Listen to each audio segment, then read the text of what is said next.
జై శ్రీమన్నారాయణ. మీ శ్రీవారదాసుడు. జూన్ 1వ తారీఖు శనివారం హనుమత్ జయంతి. ఈ విషయం అందరికీ తెలిసిందే. చాలామంది పెద్దలు వీడియో పెడుతున్నారు. ఆ రోజు శుభ్రంగా ఉదయాన్నే లేచి కాలకృత్యాదులు తీర్చుకుని శుచిగా స్నానం చేసి హనుమంతుల వారికి వీలైతే పంచామృత అభిషేకం చేసుకుని ఆలయంకి వెళ్ళి లేదా అక్కడ చేయించుకుని ఇంట్లో విగ్రహం ఉంటే చేసుకోవచ్చు, దోషమేం లేదు.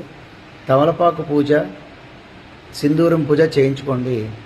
అన్నిటికన్నా ముఖ్యమైనది ఆ రోజు హనుమంతుల వారికి పూజ చేసిన దానికన్నా ఎక్కువగా సంతోషించే విధానం ఏంటంటే హనుమంతుడు ఎక్కువ ప్రీతి చెందేది శ్రీరామనామం. ప్రతి ఒక్కళ్ళు 1008 సార్లు రాయండి. పిల్లల చేత కనీసం 108 సార్లు రాయించండి. నన్ను నమ్మండి, మీకు చాలా మంచి జరుగుతుంది. హనుమంతుల వారు సంతోషిస్తారు. జై శ్రీమన్నారాయణ.